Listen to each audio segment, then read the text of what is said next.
nossa gratidão. Cremos no poder da sua palavra, viva e eficaz, que vai produzir a semente da sua palavra, que vai ser semeada, vai encontrar uma terra fértil e vai produzir a 30, 60 e a 100 por 1 nas nossas vidas nessa noite.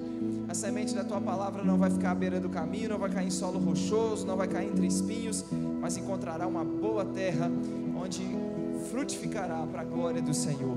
Oramos por espírito de sabedoria, revelação, no pleno conhecimento do Senhor, que sejam iluminados os olhos do nosso coração, faça-nos transbordar do pleno conhecimento da sua vontade, toda sabedoria e entendimento espiritual. Nós queremos viver do modo digno do Senhor, para o seu inteiro agrado, frutificando em toda boa obra, crescendo no pleno conhecimento do Senhor, que nos fez idôneos, dignos, aptos a participarmos da herança dos santos na luz.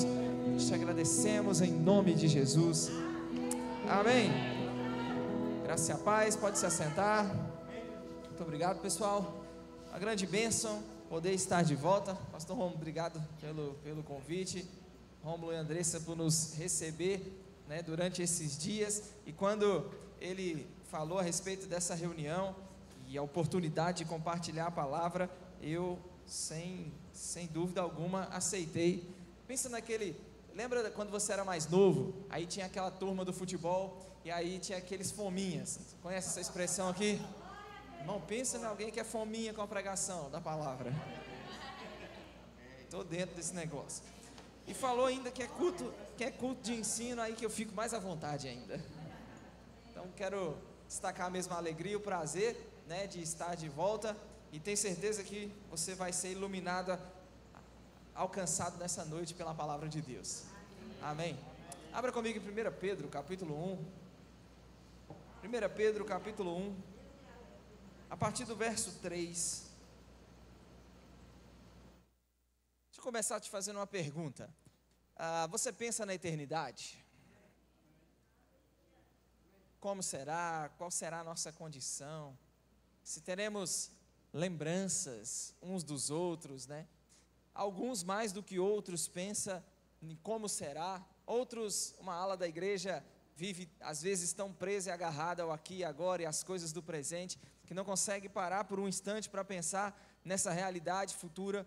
E a palavra de Deus deixa claro que o nosso Deus é um Deus que anuncia desde o princípio o que vai acontecer. A Bíblia diz que não há Deus como o nosso Deus, e esse Deus, Isaías 46, 9 e 10, diz que Ele desde o princípio já anuncia o que vai acontecer, desde a eternidade as coisas que ainda não sucederam. Esse Deus diz: meu conselho permanecerá de pé, eu vou fazer toda a sua vontade. Ele vai fazer toda a minha vontade. Esse Deus diz que ia fazer a sua vontade, e assim Ele fará. E o que nós vamos estudar, o que vamos ver nessa noite, irmãos, pensem em algo que vai acontecer, já está na agenda divina, nada vai alterar, nada vai mudar, o que Deus disse que vai acontecer. E Ele desde o princípio já anunciou o que vai acontecer.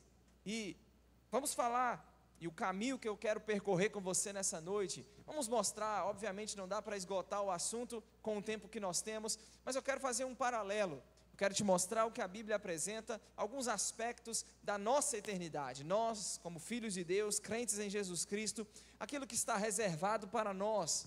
Mas também a Bíblia fala da eternidade dos não crentes, em como será a eternidade dos não crentes. A Bíblia também traz material a respeito da eternidade dos não crentes. E por fim, depois de entender aquilo que nos aguarda como filhos de Deus, aquilo que é a eternidade descrita na palavra de Deus para os descrentes, vamos entender a responsabilidade que nós carregamos. Falando de nós, os crentes, 1 Pedro capítulo 1, verso 3, a partir do verso 3, 1 Pedro 1, verso 3, a Bíblia diz: bendito o Deus e Pai de nosso Senhor Jesus Cristo, que segundo a sua muita misericórdia, nos regenerou para uma viva esperança.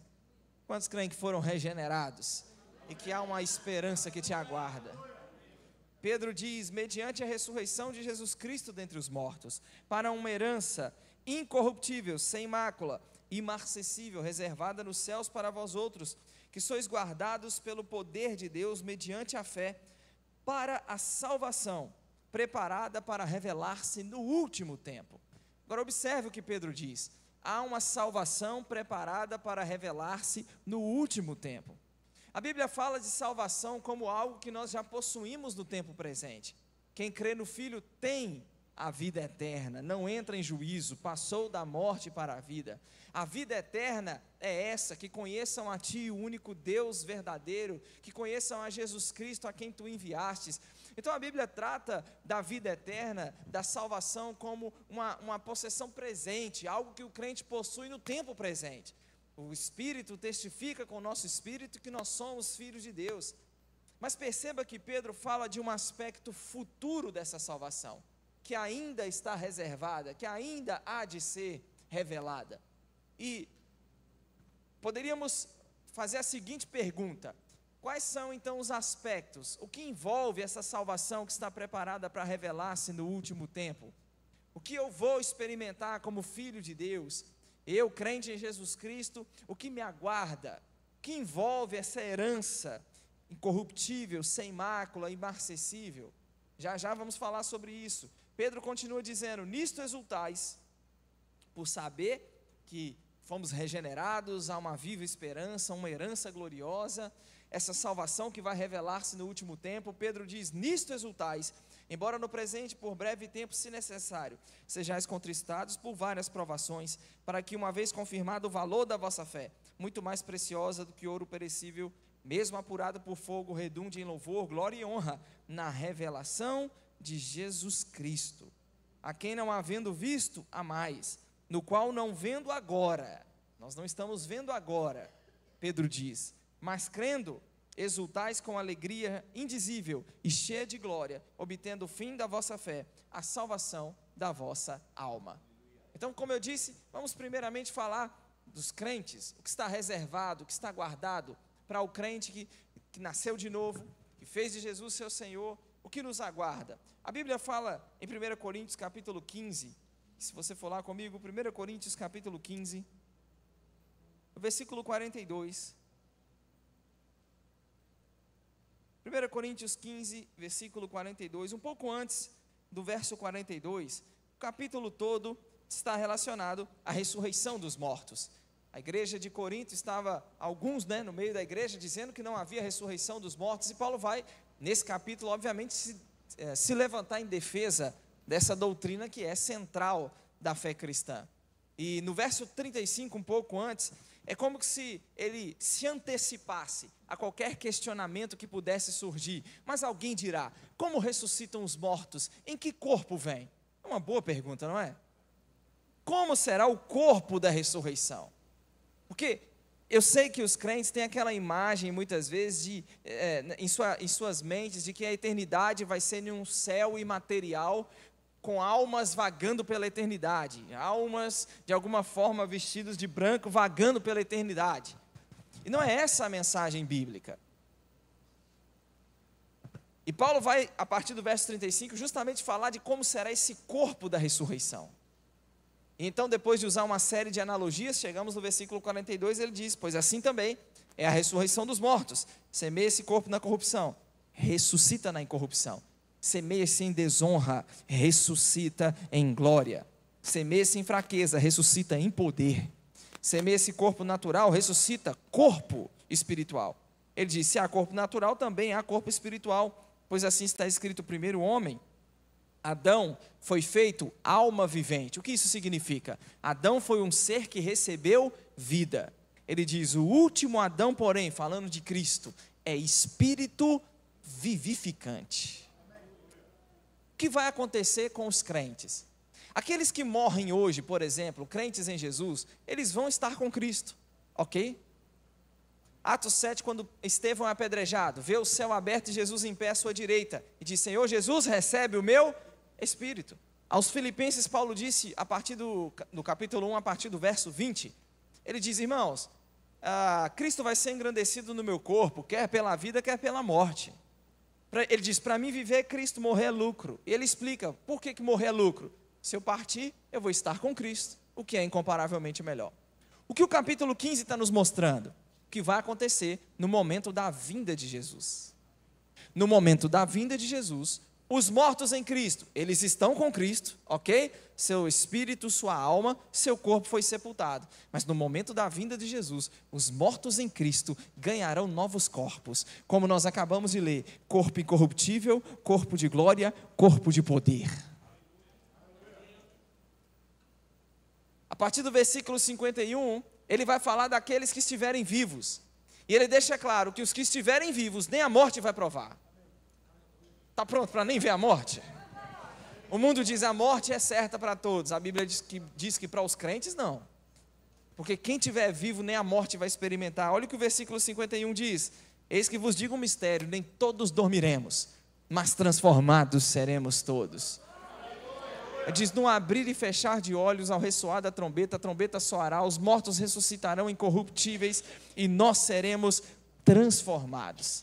53, é necessário este corpo corruptível se revista da incorruptibilidade, o que é mortal se revista da imortalidade.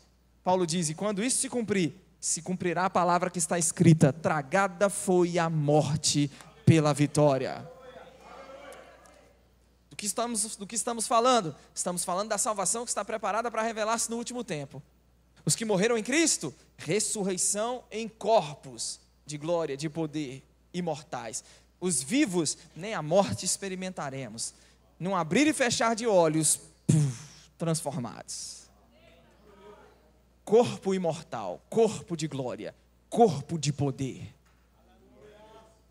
A Bíblia deixa claro que esse corpo futuro será semelhante, igual ao corpo que Jesus tem agora. Em Filipenses 3:20, Paulo diz que a nossa pátria está nos céus. De lá nós aguardamos o Salvador, o nosso Senhor Jesus Cristo. Então ele diz, o qual transformará esse corpo de humilhação para ser igual ao corpo da sua glória. Está pronto para ter um corpo igual ao da glória, o corpo que Jesus tem agora? É isso que a Bíblia promete.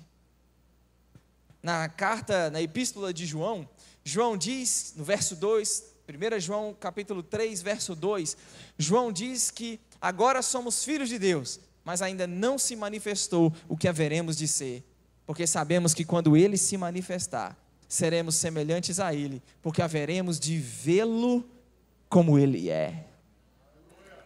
Agora, eu não sei se você observou o que João falou, Pedro disse que nós lemos em 1 Pedro 1, nós não estamos vendo Ele agora, mas vai chegar um momento em que nós vamos vê-lo como Ele é, e então seremos transformados para sermos semelhantes a Ele. Uau! Em Romanos 8, no verso 17, o apóstolo Paulo diz que se somos filhos, somos herdeiros. Herdeiros de Deus e co-herdeiros com Cristo.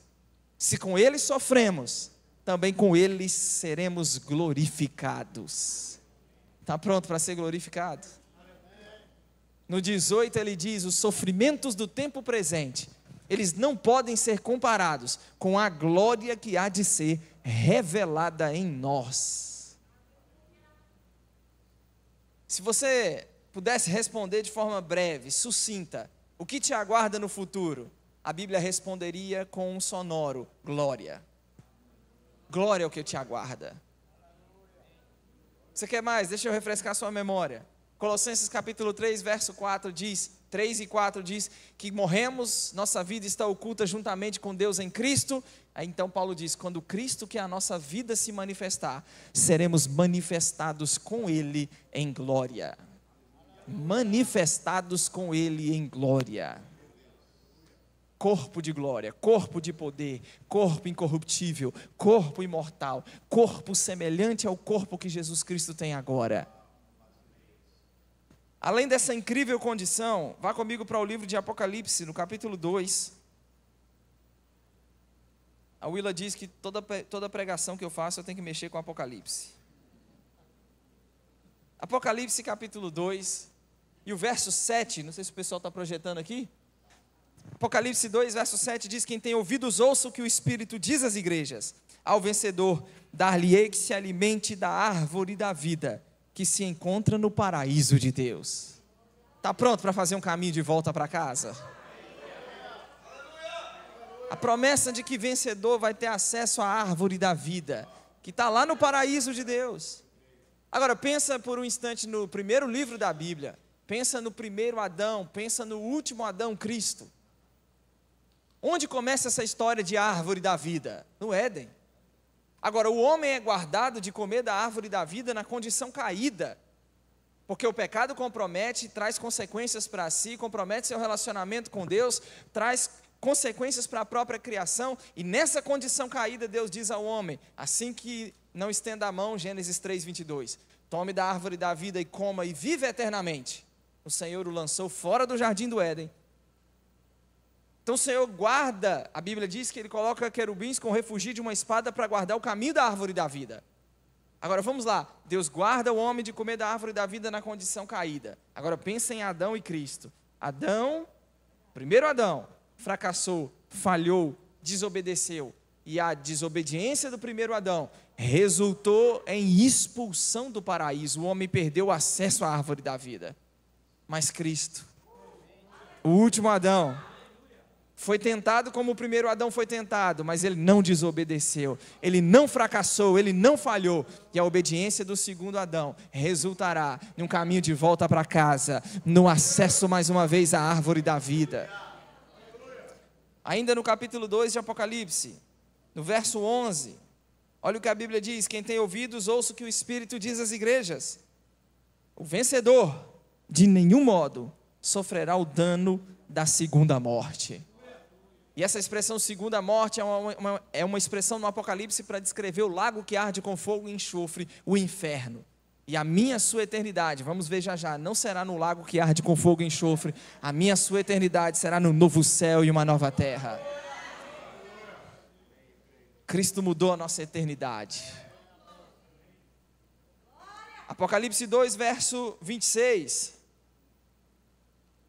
A Bíblia diz: ao vencedor que guardar até o fim as minhas obras, eu lhe darei autoridade sobre as nações. Com cetro de ferro as regerá e as reduzirá em pedaços como se fossem objetos de barro. Está pronto para governar sobre nações? Eu governar sobre nações? É isso que a Bíblia aponta. Agora vamos para Adão e Cristo de novo. Qual é a razão, qual é o propósito de Deus criar o homem no Éden? Refletir a imagem de Deus, do Senhor, mas também governar, dominar. Deus cria o homem para o governo, Deus cria o homem para o domínio. Mas nós não seremos arrebatados, Tiago? Sim, seremos arrebatados, mas a Bíblia não diz que a eternidade será no céu. A Bíblia mostra em Apocalipse 19, Jesus volta em glória, e aí a esposa vestida de um linho finíssimo, volta com ele para reinar sobre a terra.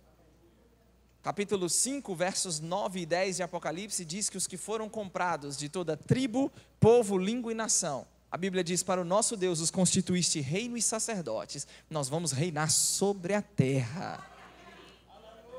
Não é à toa que o salmista diz: os céus são os céus do Senhor, mas a terra deu ele aos filhos dos homens. Agora vamos lá, Adão fracassa, desobedece. A desobediência do primeiro Adão resulta em que o homem perde a autoridade, o homem perde o governo, perde o domínio. O último Adão obedece, restaura, resgata para o ser humano aquilo que ele perdeu na queda. Adão, Cristo, ele vai vir para ser o cabeça de raça. Adão foi feito pelo Senhor e criado inicialmente para ser um cabeça de raça, que produz e reproduziu segundo a sua espécie. Adão fracassou e falhou. A desobediência de Adão afetou toda a humanidade. Romanos 5,12 diz que por meio de um só homem entrou o pecado no mundo, pelo pecado a morte passou a todos os homens, porque todos pecaram. Então, por causa do pecado de Adão, todos os homens vai pecar, vai morrer. Mas Cristo é também um cabeça de raça. E a obediência de Cristo e a nossa fé em Cristo nos leva a entrar nesse lugar de experimentar aquilo que perdemos na queda. Amém. Apocalipse capítulo 21, vamos ganhar tempo, capítulo 21 de Apocalipse, estamos falando do que nós, crentes, filhos de Deus, o que nos aguarda, o que vamos experimentar, esse aspecto dessa herança imarcessível que está reservada para nós. Apocalipse 21, verso 1, vi, o que está escrito aí? Novo céu, nova terra. Primeiro céu e a primeira terra passaram, o mar já não existe. O mar não existia, deixa eu abrir um parêntese. Irmão, é um único versículo, sem muita clareza, sem muita informação, é difícil precisar. Alguns argumentam, e tem inúmeros argumentos, que fica só no campo da especulação, porque não temos tanta clareza bíblica para essa declaração, o mar já não existe. Quando chegar lá a gente vai descobrir, tá bom? Tá resolvido assim? Ah, mas eu sou curioso, então segura a onda e espera chegar lá. Eu quero chamar a atenção para um novo céu e uma nova terra. Como a história bíblica começa? No princípio, criou Deus céus e terra. Os judeus não tinham uma única palavra para descrever o universo. Então, quando se fala de céus e terra, obviamente se refere ao universo formado e criado pelo Senhor. Então, a história começa, no princípio criou Deus céus e terra. Mas Adão, vamos para Adão e Cristo de novo. Adão fracassa, Adão falha, desobedece. Gênesis 3,17, Deus diz: maldita é a terra por tua causa, Adão. Então, o pecado de Adão não afeta só a ele, não só a sua comunhão com o Criador, mas também afeta a própria criação. Mas Cristo obedece. E a obediência de Cristo resultará em uma nova criação. Não diga a minha história vai terminar, diga a minha história vai recomeçar em um novo céu e uma nova terra. Essa palavra novo, nova, é a mesma palavra grega que Paulo usa para descrever a nós em Cristo uma nova criatura. E o que essa palavra significa? Algo recente, inédito. Você sabia, não sei se eu vou mexer com muita coisa aqui, mas vamos lá. Você sabia que nós estamos caminhando para ser o que nem Adão foi? Como assim? Adão não era imortal no tipo de imortalidade que estamos caminhando para ser. Adão ele estava suscetível à morte, caso pecasse, tanto que pecou, desobedeceu, morreu. Nós seremos imortais. A morte não tem mais, ou não terá mais domínio sobre nós. Romanos 6,9 diz, falando de Cristo: havendo Cristo ressuscitado dentre os mortos, já não morre. A morte já não tem mais domínio sobre ele. O corpo com o qual seremos achados no nosso estado eterno é esse corpo imortal, igual ao corpo da glória de Jesus. Uau! Aí João descreve um novo céu e uma nova terra. Esse novo céu e essa nova terra, se a palavra grega significa algo inédito, nunca feito, essa criação, esse mundo vindouro que nos aguarda, que está reservado para nós, será ainda mais glorioso do que foi o próprio Éden. Se é novo, se é inédito, pense em algo mais glorioso, sublime que nos aguarda. Eu disse, se você não pensava em eternidade, vai pensar um pouquinho a partir de hoje. Ele diz que a Nova Jerusalém, verso 2, a cidade santa, a Nova Jerusalém, vai descer da parte de Deus, ataviada como noiva, adornada para o seu esposo. Então ouvi grande voz vinda do trono, dizendo: eis o tabernáculo de Deus com os homens. Deus habitará com eles. Eles serão povos de Deus, e o próprio Deus estará com eles. Vamos mexer com esse tabernáculo um pouquinho. Tabernáculo que Moisés viu uma réplica no céu. Êxodo 25, verso 8, Deus diz para Moisés: faça uma tenda, um tabernáculo, onde eu vou habitar no meio de vocês. Agora ele diz: você não vai inventar nada, você vai fazer conforme o modelo que eu te mostrei no monte. Então, o tabernáculo que Moisés construiu na terra foi uma réplica do modelo do céu. Hebreus 9 e 10 diz que Cristo entrou não no tabernáculo feito no deserto, mas entrou no céu. Nesse tabernáculo no céu ele entrou não com sangue de bodes nem de bezerros, mas com seu próprio sangue, entrou no Santo dos Santos, para obter uma eterna redenção. Aí o Apocalipse diz que esse tabernáculo desce do céu, e aí o céu e a terra dão um abraço eterno. Uau! Nesse novo céu e nessa nova terra, a Bíblia diz, verso 4, vai enxugar dos olhos toda lágrima, e a morte já não existirá. Já não haverá luto, nem pranto, nem dor, porque as primeiras coisas passaram. E aquele que está sentado no trono disse: eis que eu faço novas todas as coisas. E acrescentou: escreve, porque estas palavras são fiéis, elas são verdadeiras. Disse-me ainda: tudo está feito, eu sou o alfa e o ômega, o princípio e o fim. Eu a quem tem sede, darei de graça da fonte da água da vida. O vencedor herdará estas coisas. Não foi isso que Pedro disse? Fomos regenerados para uma viva esperança, para uma herança incorruptível, sem mácula e imarcessível, Aqui nós estamos vendo alguns dos aspectos que envolvem essa herança que está reservada para você, filho de Deus. O mundo vindouro, uma nova criação, Deus habitando com os homens. Não vai haver pranto, nem luto, nem dor, nem choro. Ele vai fazer novas todas as coisas. Corpos de glória e de poder, capazes de habitar esse novo mundo que Deus fará. Vencedor herdará estas coisas, e eu lhe serei Deus, e ele me será filho. Sabe, irmãos, quando eu leio essas declarações, eu estou aqui sendo do superficial. Muito mais poderia ser dito a respeito daquilo que está reservado para nós. Mas só com o que nós acabamos de observar, responde sinceramente. Dá um desejo no coração ou não dá? De experimentar o cumprimento dessas coisas. Se eu olho para a primeira vinda e tudo que diz respeito às profecias da primeira vinda, elas se cumpriram literalmente, pode ter certeza que não será diferente com a segunda vinda. Tudo que está profetizado a respeito da segunda vinda vai se cumprir literalmente. E a igreja, ela tem que viver a dinâmica da vida cristã para o crente, tem que ser com os pés na terra, a cabeça na eternidade. A vida do crente tem que ser dessa forma.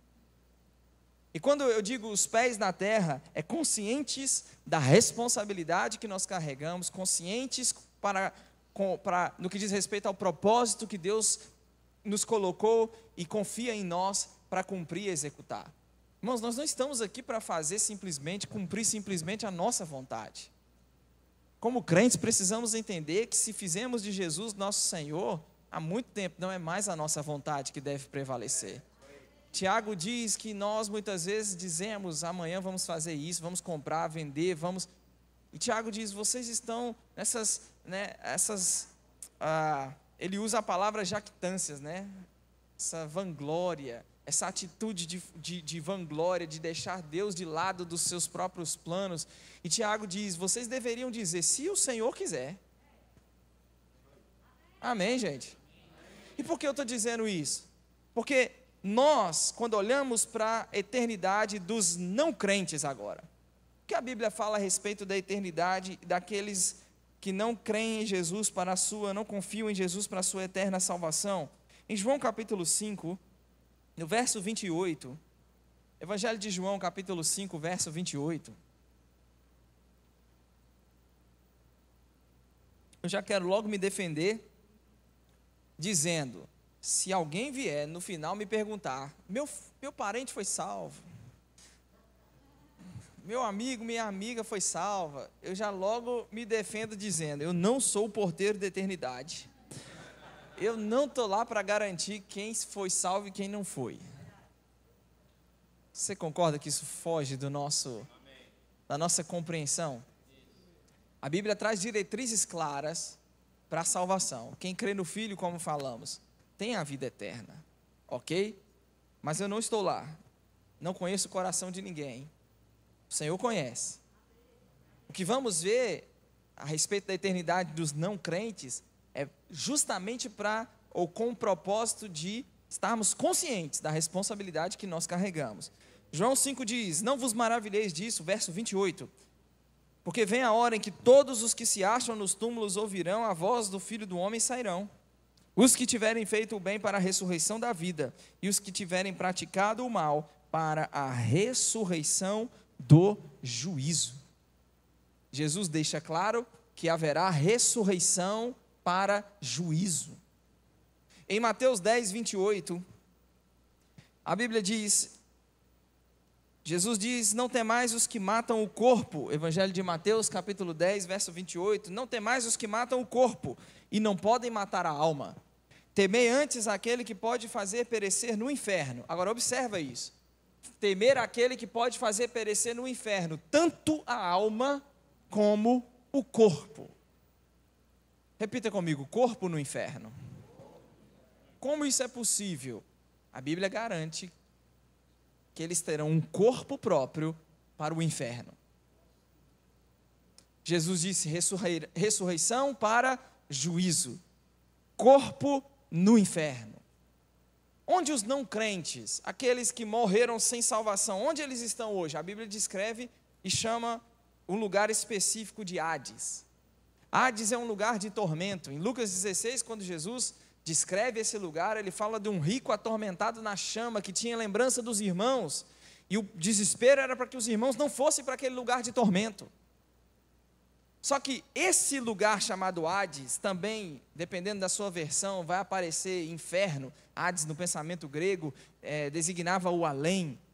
E essa palavra foi usada para descrever essa condição de tormento. Esse Hades, por mais que haja tormento nele, ele não é ainda o destino final daqueles que lá estão. Porque a Bíblia garante que os que estão no Hades, ressurreição do corpo, serão julgados pelas obras e serão lançados no lago que arde com fogo e enxofre. Em Apocalipse capítulo 20, nós temos um texto que traz tanta clareza a respeito de tudo isso. Capítulo 20 de Apocalipse e o verso 11. Olha o que a Bíblia diz. Vi um grande trono branco, e aquele que nele se assenta, de cuja presença fugiram a terra e o céu, e não se achou lugar para eles. Vi também os mortos, postos em pé, tanto grandes e pequenos, postos em pé diante do trono. Então se abriram, guarda essa expressão, livros, ok? E ainda outro livro, o livro da vida foi aberto, e os mortos foram julgados segundo as suas obras, conforme o que se achava escrito nos livros. Verso 13, olha a ressurreição que Jesus mencionou. Deu o mar aos mortos que nele estavam, a morte e o além. Essa palavra além, a revista aí atualizada traz a palavra além, mas a palavra grega é a palavra Hades. A morte e o Hades entregaram os mortos que neles haviam, e foram julgados um por um, segundo as suas obras. Então a morte e o inferno, a palavra inferno aí é a palavra, de novo, Hades. A morte e o Hades foram lançados para dentro do lago de fogo. Esta é a segunda morte, o lago de fogo. Se alguém não foi achado escrito no livro da vida, esse foi lançado para dentro do lago de fogo. Precisa ficar claro que o juízo do trono branco não é para crente filho de Deus. Não, só uma mente tímida aqui, vou tentar desse lado. O juízo do trono branco é para os descrentes, para os ímpios. O juízo do trono branco não é para aquele que confiou em Jesus Cristo para a sua salvação. Você confiou em Jesus Cristo para a sua salvação? O juízo do trono branco é para descrentes, para ímpios, para homens perversos, ok? Nós, os crentes, nós seremos arrebatados e vamos ao tribunal de Cristo e lá seremos galardoados pelas nossas obras. Tem nada a ver com salvação, é os salvos, crentes em Jesus, que serão recompensados e galardoados pelas suas obras. Amém, pessoal? O juízo do trono branco não, o juízo do trono branco é para todos aqueles que estão condenados ao lago que arde com fogo e enxofre. Está claro isso no texto ou não está? A morte e o Hades, verso 14, foram lançados para dentro do lago que arde com fogo e enxofre. O destino de todos os que aqui são julgados é o lago que arde com fogo e enxofre. E eu sei que você, atento na leitura, está se perguntando aí, mas se o destino é o lago que arde com fogo e enxofre, por que são julgados pelas obras? Boa pergunta, concorda? O texto diz que livros foram abertos, os mortos foram julgados conforme o que se achava escrito nos livros. E ainda outro livro, o livro da vida, foi aberto. Vamos lá, o que dá a entender? Que tudo o que foi feito durante a vida ficou registrado em livros. E chegou o momento de prestar contas. Você está sendo julgado por isso, isso, isso e isso. O destino é o lago de fogo para todos os que são julgados. Mas são julgados pelas obras, por quê? Porque haverá rigor diferente, que será usado para com cada um no dia do juízo. Pensa em rigor diferente, gente. Jesus falou sobre isso, sabia? Mateus capítulo 11, verso 20. Pode colocar, Mateus 11, 20. Jesus, a Bíblia diz que passou a denunciar as cidades nas quais ele havia operado numerosos milagres pelo fato de não terem se arrependido. Agora, pensa por um instante. Numerosos milagres foram operados e não houve arrependimento. Aí Jesus diz, versículo 21, você, Corazim, Betsaida, se Tiro e Sidom tivessem visto os milagres que em vós se fizera, há muito, ela teria se arrependido com pano de saco e cinza. Ele diz, contudo vos digo, no dia do juízo, que nós estamos lendo em Apocalipse 20, haverá menos rigor para Tiro e Sidom do que para vós outros. O que Jesus está dizendo? Corazim e Betsaida, o rigor no dia do juízo com vocês será maior do que aquele que será usado para com Tiro e Sidom. Porque vocês viram numerosos milagres e vocês não se arrependeram. Aí o versículo 23, Jesus continua, Cafarnaum, você vai se elevar até o céu, você vai descer até o inferno. Porque se em Sodoma tivesse operado os milagres que em vós se fizera, há muito ela teria permanecido até o dia de hoje. Contudo vos digo, no dia do juízo haverá menos rigor para com a terra de Sodoma do que para contigo. Agora pensa por um instante, menos rigor para Sodoma e Gomorra. Se você ler, for curioso, ler Gênesis 19, você vai ver o rigor que foi usado com Sodoma e Gomorra. Caiu fogo do céu e destruiu as cidades. Aí Jesus diz, Cafarnaum, o caldo vai entornar tanto para o seu lado, que o rigor que vai ser usado com você no dia do juízo vai ser maior do que aquele que vai ser usado com Sodoma e Gomorra. E eu sei que isso pode parecer, meu Deus, que Deus perverso. Deus não é tão bom, não é tão justo, não é tão amoroso. Irmão, isso é só mais uma das facetas da bondade de Deus. Porque é uma coisa boa quando o mal é punido. É uma coisa boa quando a justiça é feita. É uma coisa boa quando o mal é devidamente retribuído. Nosso Deus, irmão, se eu e você que somos, estamos caminhando para a perfeição, nós temos condições de nos indignarmos diante da injustiça feita, que dirá o nosso Deus, tão direito, tão santo, tão justo, tão correto. O juízo do trono branco, alguém pode dizer, as pessoas estão ferindo outras e se safando o tempo inteiro. Deus não pode considerar isso justo, porque Ele não intervém, dá um basta em todo o mal praticado. Irmãos, justiça tardia não é justiça negada. Vai chegar uma hora de prestação de contas. Não acuse Deus de não ter dado o desfecho que você esperava sem ter lido os últimos capítulos do livro. Nos últimos capítulos da Bíblia, está claro que o juízo do trono branco vai ser a equidade divina, a justiça divina, julgando e punindo o mal. Isso é uma coisa boa. Vale destacar também, eu estou terminando, vale destacar também que esse lugar não foi feito para seres humanos. De acordo com o próprio Jesus, Mateus 25, 41, o inferno foi feito para o diabo e seus anjos. Deus não planejou esse lugar para os seres humanos.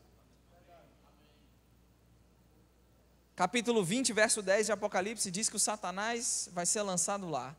A besta e o falso profeta serão lançados lá, eles vão inaugurar esse lugar para serem atormentados. E então, no versículo 11 em diante, você tem o juízo sobre aqueles descrentes que são lançados também no lago que arde com fogo e enxofre. Agora, por que são lançados? Porque Deus, ao seu bel prazer, simplesmente quis lançá-los lá e condená-los? Não. João capítulo 3 resume e explica muito bem o porquê seres humanos que Deus não criou para o inferno serão lançados no inferno. Quem lembra de João 3,16? Hein? Não é isso? Que deu seu Filho unigênito, para que todo o que nele crê não pereça, mas tenha a vida eterna. 17, Deus enviou seu Filho ao mundo, não para que julgasse o mundo, mas para que o mundo fosse salvo por meio dele. Quem nele crê, não é julgado. Quem não crê, já está julgado, porquanto não crê no unigênito de Deus. Verso 19, e o julgamento é esse, que a luz veio ao mundo, Cristo, porém os homens amaram mais as trevas do que a luz, porque as suas obras eram más. Por que eles serão julgados? Porque a luz veio ao mundo, porém eles decidiram amar mais as trevas do que a luz, porque as suas obras eram más. E é por isso que serão julgados. Então vamos lá, e você vai entender onde eu vou chegar. Como será a eternidade dos crentes? Novo céu, nova terra, corpos de glória, de poder, incorruptíveis, não vai haver luto, nem pranto, nem dor, nem choro, amém? Glorioso ou não? Como será a eternidade dos não crentes? Um corpo lançados no lago que arde com fogo e enxofre. Quem está no Hades, experimenta a ressurreição do corpo, é julgado pelas suas obras, determinando o rigor que será usado para com cada um no dia do juízo, e então eles são lançados no lago que arde com fogo e enxofre. Se eu olho para essas duas condições, eu deveria celebrar muito, mas celebrar muito aquilo que está reservado, guardado para mim como filho de Deus. Não é à toa que Pedro diz, falando da nossa herança, ele diz, nisto exultais. A gente se alegra por muita coisa, não é assim? Muita coisa tem o poder de produzir em nós satisfação, alegria. Mas Pedro diz, se alegrar por saber que há uma herança incorruptível, sem mácula, imarcessível para você, filho de Deus. Então deveríamos olhar para essas duas condições e celebrar muito a eternidade que está reservada para nós. Mas também, eu olho para esses detalhes e eu não acredito sinceramente que esses detalhes estão aqui registrados somente para que os não crentes façam alguma coisa a respeito da sua eternidade. Eles têm que fazer, obviamente. Concorda comigo? Se arrepender, vir a Cristo em arrependimento, confiando nele para a salvação. Mas quem tem a mensagem? Quem tem a responsabilidade? Nós temos a responsabilidade. Nós temos a mensagem da reconciliação.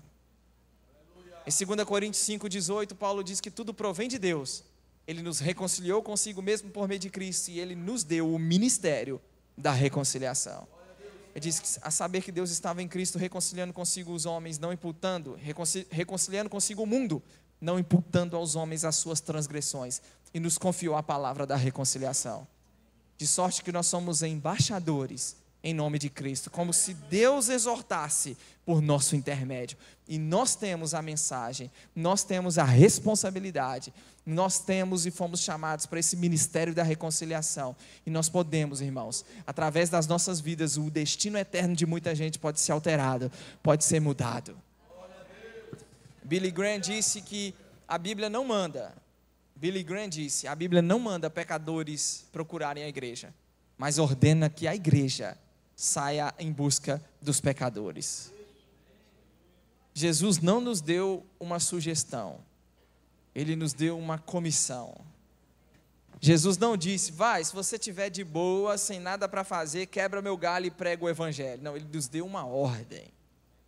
E quem leva um mínimo a sério a vida cristã e a caminhada com o Senhor, tem isso como, precisa ter isso como uma incumbência, carregar isso com um nível de responsabilidade, compartilhar Cristo, pregar Cristo, levar outros a Cristo, ser um instrumento de Deus para a reconciliação desse mundo. Você é um veículo, irmãos, você carrega o poder para esse mundo destituído de poder, e nós temos a responsabilidade. O ano de 2025 está aí. Coloca mesmo um desafio, não por questões de ego, de orgulho, mas no que diz respeito a entrar com seriedade, nesse compromisso de conduzir outros a Cristo. Eu vou pregar Cristo, eu vou compartilhar Cristo, eu vou inspirar outros a virem a Cristo. Antigamente, eu não tenho tanto tempo assim de igreja, mas eu lembro de uma época onde se falava mais sobre ganhar almas, né? Quem lembra dessa expressão? Ganhar almas. E não havia nada mais, né, satisfatório do que você evangelizar uma pessoa e essa pessoa vir a Cristo. Pensa na alegria, na satisfação, no prazer que o crente tinha. Parece que muitos crentes perderam essa realização. E nós muitas vezes concentramos nossa fé tanto para nós mesmos, né? Que nós queremos alcançar, desejar, nosso sucesso, a nossa vitória. Não tem nada de errado com isso. Há uma mensagem para esse aspecto, mas nós não podemos fechar os olhos para aquilo que é prioridade máxima no céu. Irmão, se há festa no céu quando um pecador se arrepende, nós deveríamos encarar isso com a seriedade que a Bíblia apresenta. Paulo diz em Romanos 1, verso 14, pois sou devedor, tanto a gregos como a bárbaros, tanto a sábios como a ignorantes. Ele diz, do que depender de mim, eu estou disposto a anunciar o evangelho também para vocês que estão em Roma. 16, ele diz, eu não me envergonho do evangelho. Você e eu, nós estamos endividados. Diga, eu estou endividado. Quando eu digo endividado, eu não me refiro à dívida do pecado. Porque o escrito de dívida que era contra nós, Colossenses diz que ele encravou na cruz, despojou principados e potestades, cancelou o escrito de dívida que era contra nós. mas eu me refiro a uma dívida que surgiu a partir do momento em que essa dívida foi paga. Essa dívida foi paga, surgiu a dívida. Que dívida que nós temos? A dívida do Evangelho para esse mundo aí fora. Somos devedores, prontos para anunciar o Evangelho. Eu recentemente ouvi uma história e fui averiguar, e realmente é verídica. E os grandes heróis da fé não se encontram só nas páginas da Bíblia. Conta-se a história do avivamento morávio, os moravianos, uma reunião de oração que durou mais de 100 anos e que nesse mover de Deus houve um despertamento para buscar ao Senhor, missões, evangelismo. E conta-se que 2 jovens moravianos de 20 anos, eles ouviram sobre uma ilha no leste da Índia, onde nessa ilha havia 3.000 africanos escravos. O dono da ilha, um agricultor britânico, ateu, ele se opunha a qualquer ideia de algum pastor, missionário, coisa do tipo, né, evangelizá-los. E esses jovens, o coração desses jovens se contorceu só de imaginar que essas pessoas passariam o resto de suas vidas confinadas sem jamais ouvir a respeito do Pai. E eles descobriram que a única forma de acesso à ilha era vender a si mesmos como escravos.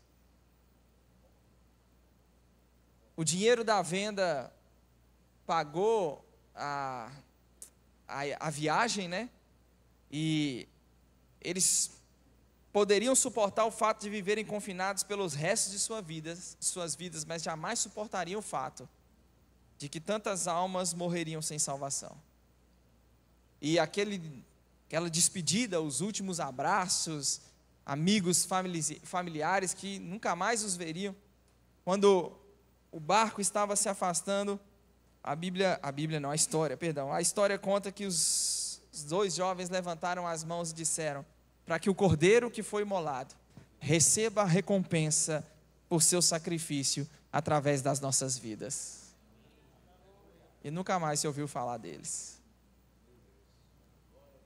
20 anos, a vida toda pela frente. Eles se venderam como escravos para alcançar aquelas 3.000 almas. Sabe, irmãos, a vida do crente, eu vou terminar com isso e vamos orar. Os pés na terra, mas a cabeça na eternidade. E os pés na terra não é para viver em torno ou em função de nós mesmos. Os pés na terra é para fazer a vontade do Senhor. Porque estamos de olho naquilo que nos aguarda. E a minha oração é para que você saia daqui nessa noite, não debaixo de um peso de condenação. Não é essa a intenção. A intenção é que você saia daqui nessa noite, inspirado a levar Cristo e compartilhar Cristo. O que você carrega, outros precisam. Tem muita gente lá fora que está com o bolso cheio de dinheiro, mas sem paz alguma, sem alegria alguma, sem prazer algum de viver. E você tem o que elas precisam.